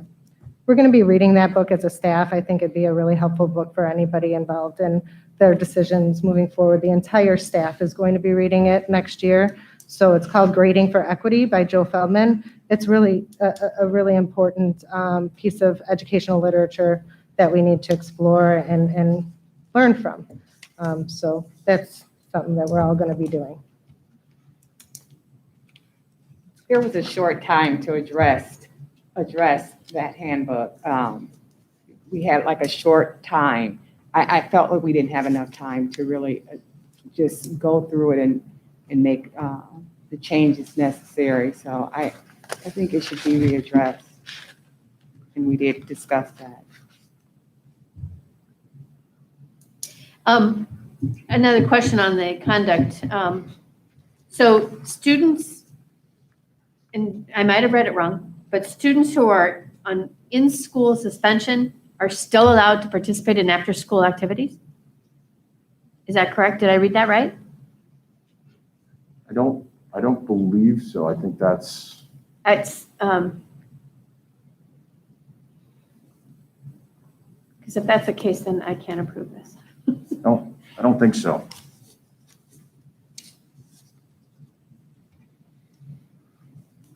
I'll find it.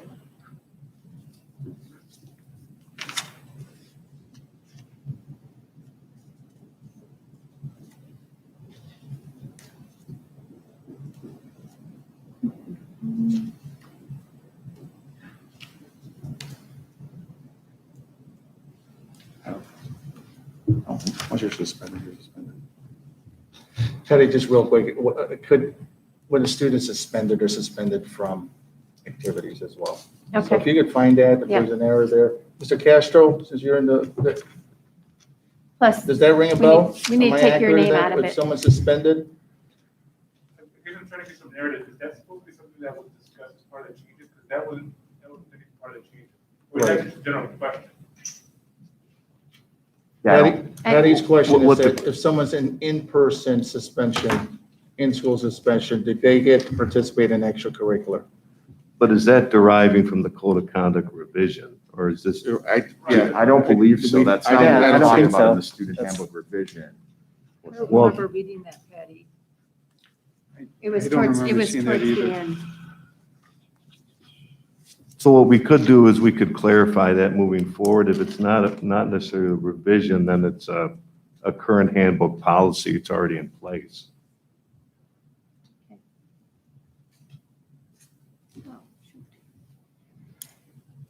You're talking about in-school suspension. right? It's on 97. How about what page of the 14-page document?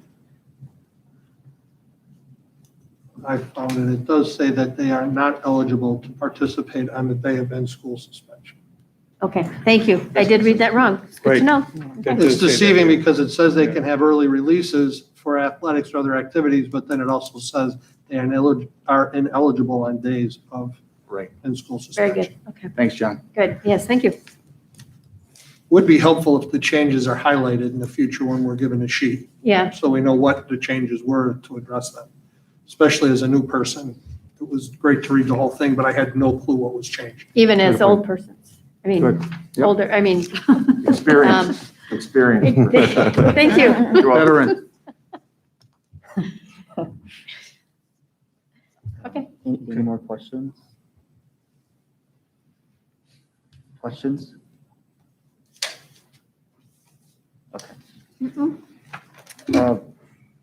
So may I have a motion to approve the consent agenda as presented? So moved. I'll second. Thank you, Juliet. Thank you, Paul.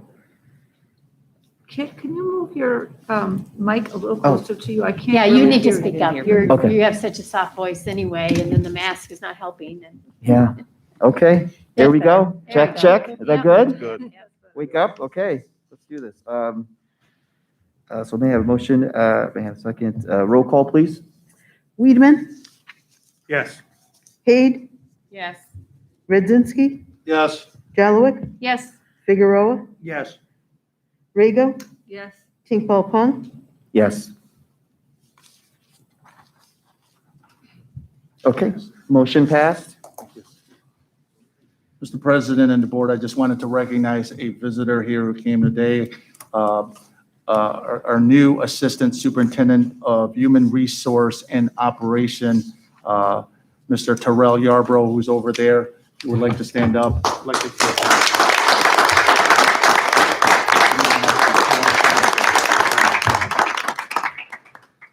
Would you like to say anything to the public and the board? Yeah, very welcome to.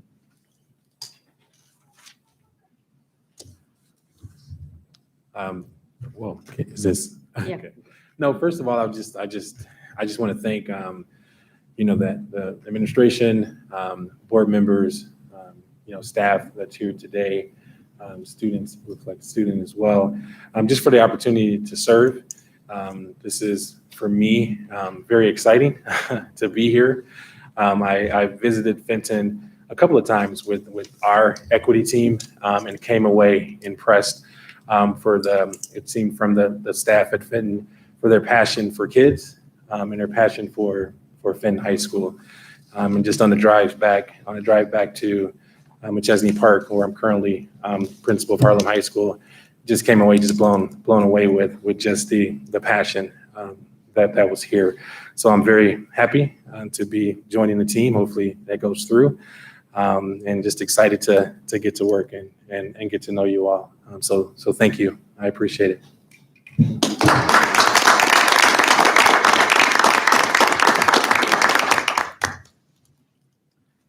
Now we have discussion items and action items, 2021-2022 Board of Education meeting calendar. Just real quickly, so board, we do this every election year. And it's really up to you. It's your calendar. It's your day to meet as a board. We're going to choose when would you like to meet. Right now, traditionally, it's the third Wednesday of the month. And it's once a week, starts at 7 p.m. This is the chance to change that or to keep it. Feedback from the administration and some board members. We tried, this year we did the third week of each month. Sometimes it just didn't work out. We had to reschedule. There was some talk that, hey, look, could we put it back to the fourth week of the month, the fourth Wednesday? So that's really up to you. What we need to do is to agree on a date per month in regards to your board meeting and what time. So that's where we're at. So if you would like to have a dialogue right now.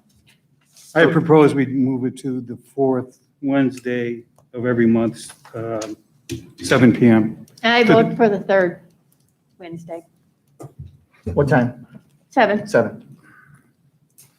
Just FYI, if you work until 5:30, 5:45, and you commute, we don't recommend a 6 o'clock start. We've seen that folks are coming late. Even a 6:30 is pretty tough. Part of the reason we moved it to 7 a couple years ago was we had a board member that gets off at work at 5:30. So just keep that in mind.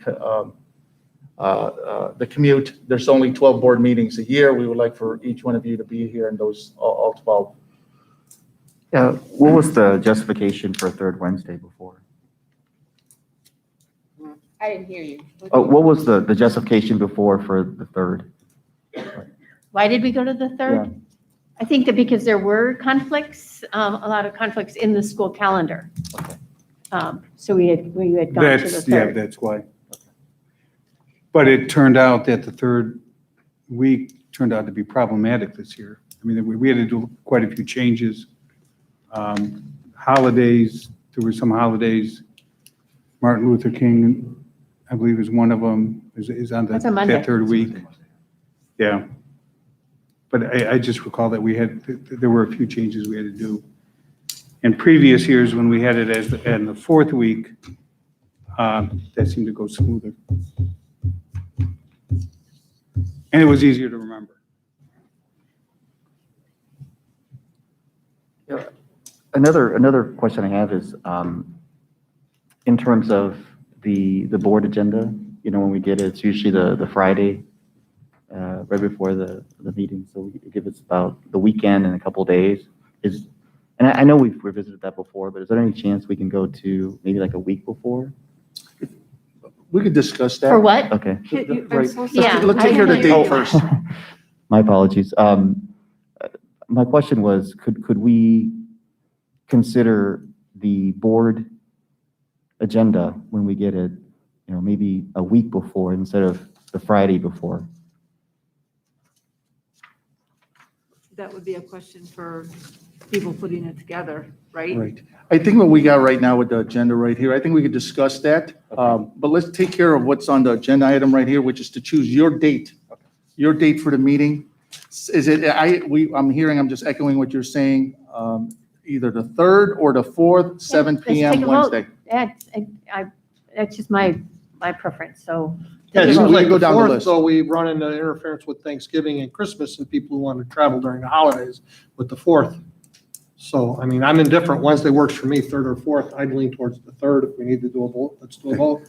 Let's just do this show of hands, make it real easy. Okay, 4th Wednesday of the month, just raise your hand. Okay, we got Paul. Okay, 3rd, pretty much everybody else. So I think it's And you 3rd. guys don't care, Leo, Kit? You don't, 3rd or 4th is fine with me, so. He said he's calling it out. So I it mean- looks like the 3rd, It doesn't matter to me. But- 7 PM. The samples that you have in front of you are the 4th, yeah. so I will redo it for the next meeting. Oh, these are for the 4th? Yes. December 15th is actually the 3rd. Yep, so is the So is 17th. November 17th. Yep. The holidays actually Oh, warranted. so they were moved to Yes, accommodate the holidays. yes. Oh, the Mhm. schedule looks fine Right. to me, but So these are, except for those holiday ones, these are the So the it's 4th. 4 weeks except for the holidays. I'm indifferent. I mean, but however. For consistency, if we stay the 3rd, we don't have to jump around the holidays and it's always the 3rd. You can set a recurring event. Yeah, I mean, I think that is a good point, butting up into the holidays. That makes sense to me too.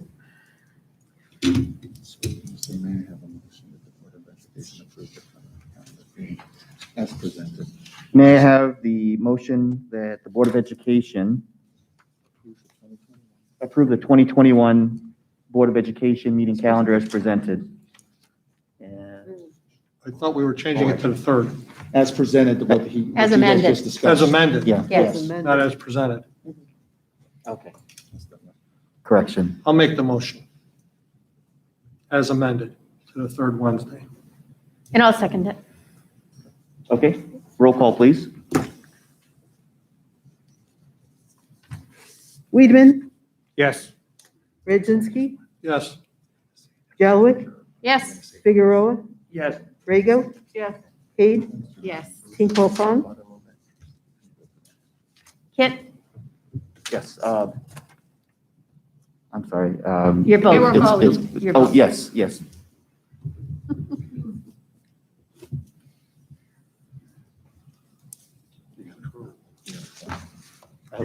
We have a quorum.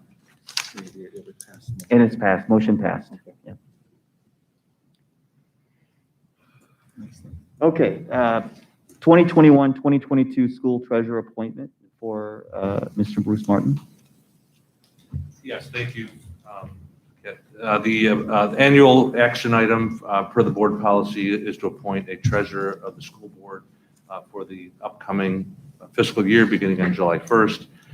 It has been past practice to appoint the chief school business officer as the treasurer.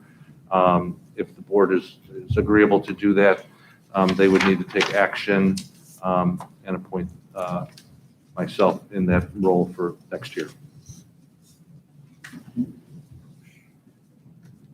May I have a motion that the Board of Education approve the resolution appointing school treasurer as Mr. Martin as presented? So moved? Second? Roll call, please. Weedman, Yes. Jalwick, Yes. Figueroa, Yes. Rego, Yes. Radzinski, Yes. Hayde, Yes. Tinkle Pong, Yes. And motion passed. Okay. Pardon? Okay. And now we're going to discuss the ionization mechanical equipment bid with Bruce, please. Yes, sir. Thank you. This is, I kind of mentioned this earlier with ESSER funds would support and fund this bid, the ionization of the existing mechanicals within the school district. The goal would be to really improve airflow quality throughout the building for a cleaner environment. We did receive 7 bid proposals. We worked with our architect on this and our engineer as well for this project. We were fortunate to have a lot of participation and response. STR, our architects, are recommending the low bid. They've been vetted. They've worked with them before. They find them to be an acceptable contractor, and that is Quality Mechanical. And as I mentioned, this project would be funded with federal funds through a grant referred to as the ESSER funds, Emergency and Secondary School Relief, School Emergency Relief Funds. We've got the bid results in there attached for your review, but we do ask for the board to approve this tonight so we can get this work scheduled for this summer. And the only other thing I guess I'll say regarding the ionizers, because their mechanical equipment is older, if or when it is replaced, the ionizers can be transferred to another unit. So they will be utilized whether in the existing equipment or new equipment going forward. So we did clarify that and confirm that with our contractor and our architect as well. So So it's not something that's going to overtax what we have already, the system we already have in place? no, and it'll just enhance what we have now and improve the air quality throughout the building. Okay. Will this be able to be completed before the school year starts? Yes, yes. And no interference to summer school? We'll work around that. Work around it, very good. So it's a standalone unit that we could transfer if we upgrade the system throughout the building? Yes. Very good, thank you. Sure. What's the maintenance cost on it? Continual maintenance costs? How does it? Minimal. I think we can handle all that internally is what we're told, so, yeah. Oh, perfect. And then, as far as, obviously the viral capacity of it. Yeah, we've been, they gave me some statistics Yeah. to share. The filter-only system, which is what we have now, and it captures about 11% of pathogens within, or particles within the air. With this system, it'll capture up to 84% of particles within the air. So, and that's if we get a more With ionization. a filter that is even greater than what we're currently using, that would just increase even more with the filter plus the ionization. Are we using HEPA filters? I don't know offhand. Do you know? I don't think we are currently. We upgraded our MERV rating on, it depends on the system, but we have upgraded our filters. A couple more things, longevity wise, what's typically the life expectancy The of those? lifespan. Yeah, lifespan? They haven't said, but we're expecting it to, at a minimum of 10 years.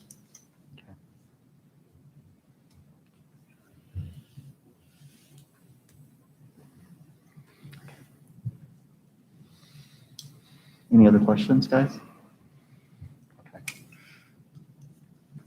And so may I have a motion that the Board of Education approve the low bid from Quality Mechanical Incorporated that includes the base bid of $107,720 for the ionization of existing mechanical equipment?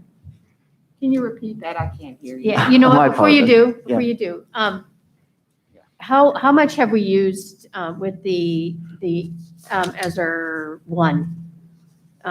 ESSER Strand? 1, we ESSER. have about $70,000 left of ESSER 1. Okay. So this would go into ESSER two, or ESSER two? That's the plan, yes. Okay. Okay, thank you. May I have a motion that the Board of Education approve the low bid from Quality Mechanical Incorporated that includes the base bid of $107,720 for the ionization of existing mechanical equipment? I'll make that motion. I'll second it. Okay, roll call, please. Weedman, Yes. Figueroa, Yes. Rego, Yes. Radzinski, Yes. Hayden, Yes. Galloway, Yes. Ting Pofon, Yes. Motion passed. Now we have committee reports. starting with the Bensonville Community Foundation. I can take that if you want. Okay, I have some stuff You, written down okay, too. sure. You go. You go. Well, we have the Giving DuPage Days, which ran online from April 26th through the 30th.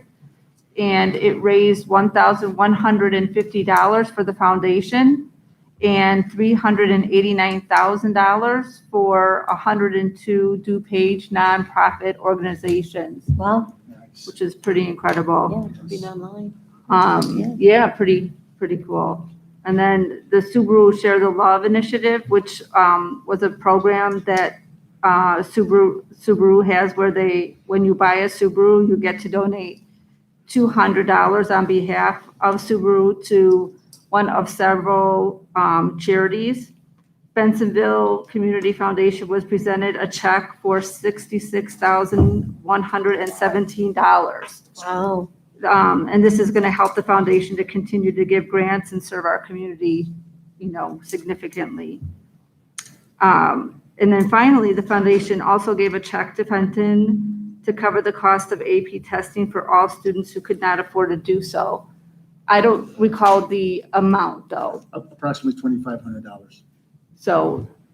Thank you for that, Julia. And Yeah. you worked so hard for that. And I just wanted to thank James for being a spokesperson at the meeting too. So he was integral in talking to the Bensonville Foundation. Take your mask down. I just wanted to acknowledge James for coming out there and presenting or representing the Fenton School to acquire those funds. Thank you. I think it's great. How many students will that $2,500 cover to take them? Yvonne, do you remember the top of your hand? I don't. Eileen Roberts usually deals with Right. that, but I don't know. From the top of my head, I think it's 54. Does that sound about right? 2,500, you said? Yeah, about 54. Let's figure this out. Yes, I think that sounds right, doesn't it, Kit? About 54 students? Yeah. You know what, James, Mrs. Toe here, she does our AP. I don't know if she knows. Do you know Melissa? Approximately? Oh, okay. Because she does our AP. She's one of our AP coordinators, so she might have the actual number. What I could tell you, Sylvia, this has been the biggest donation from the Bensonville Foundation in the last 3 years. Yeah. So thank you so much. Yeah, thank you. I missed who is going to be on the BCF this year? Myself and Sylvia, right? Yes. Okay, great. Yeah, and I would be remiss to not mention also, again, Grand Subaru for the very generous donation to the community. So Grand Subaru of Bensonville was really very generous on And that. it will continue to do that again Yeah, this year. that's right. So it will be one of their charities, again, that they'll have for the individuals to choose from. So, cool. Just going back on the introduction comments, I heard the Fenton 5, and with these funds, it might be a good idea to approach the Bensonville Foundation to see if we can approve a grant for the Fenton 5. By the way, just something to keep in mind. So because we've got these funds, and anyone that would like to apply for a grant, just go on the Bensonville Foundation website to do that. Just for a clarification, when did they find out about scholarships?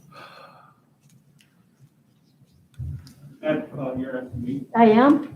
Will we go to the podium? No. No. No. I believe it just got released, the information, so Mr. Brian Augustine, sorry, doing a great job. We wanted the kids to make sure they were studying for the AP exams first, before they did the application, but he's gonna follow the kids to do the application first. I'm sorry, we're gonna have to move along here, so thank you. We'll get back to you there. The Finance Committee, please. We have a Finance Facilities Committee meeting next board meeting at 6 PM on the 19th. So that'll be the next meeting. And the SB report. The IASB delegate is, I will be meeting with the DuPage division of the IASB Executive Committee on June 17th to work on the fall DuPage division meeting, on the arrangements and the speakers. Thank you, Paul. And the Lend report? Okay, we got our meeting back on April 12th. And since it was the first meeting, actually for over a year, we got a lot of items to cover. And Mr. Ontenko is the president. And one of the biggest item was to changing the presidents. So there is a lot of new members, and it's going to be switch over. I believe Mr. Ontenko is going to continue there, and myself going to be there too. Mr. Leo Figueroa will remain chair, and I step down because my year is up. So Dr. Langston from District 4 is going to do that one. So I can't collaborate with you anymore, Leo, but we had a good time running NetSec together. So thank you. We did it. Thank you. And the last is the policy committee report. We didn't have meetings, so no report. So the next board meeting is Wednesday, May 19th at 7. And the Finance Facilities Committee meeting will take place prior to the board meeting at 6.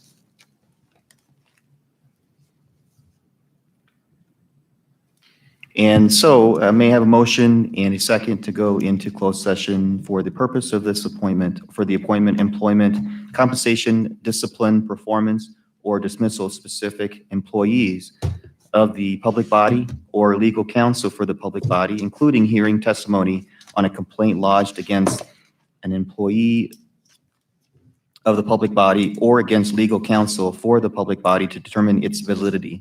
However, a meeting is consider an increase in compensation to a specific employee of a public body that is subject to the Local Government Wage Increase Transparency Act may not be closed and shall be open to the public and posted and held in accordance with this act.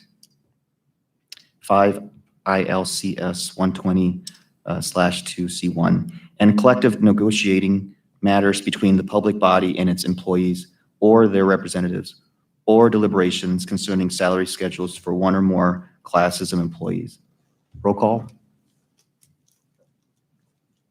I'll Oh, make, wait. Oh, I'm sorry. So Make a moved. motion? Yep, so, okay. Roll call. Yep, we need a second, please. Second. Okay. Roll call, please. Weedman, yes. Rego. Yes. Radzinski, Yes. Hayden, Yes. Delwick, Yes. Figueroa, Yes. King Paul. Yes. Okay, thank you. Would ask the public right now to leave the arc right here. We're going to have our closed session here at this time.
Then, roll call, please.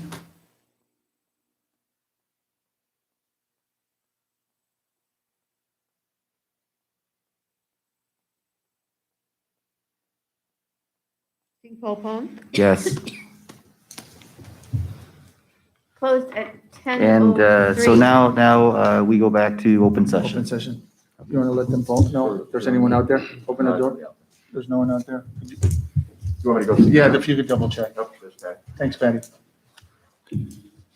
Now, what my other board used to do is we adjourn into closed session as there was going to be no action taken. Is that an option we can take as a school board? Adjourn right after the closed session?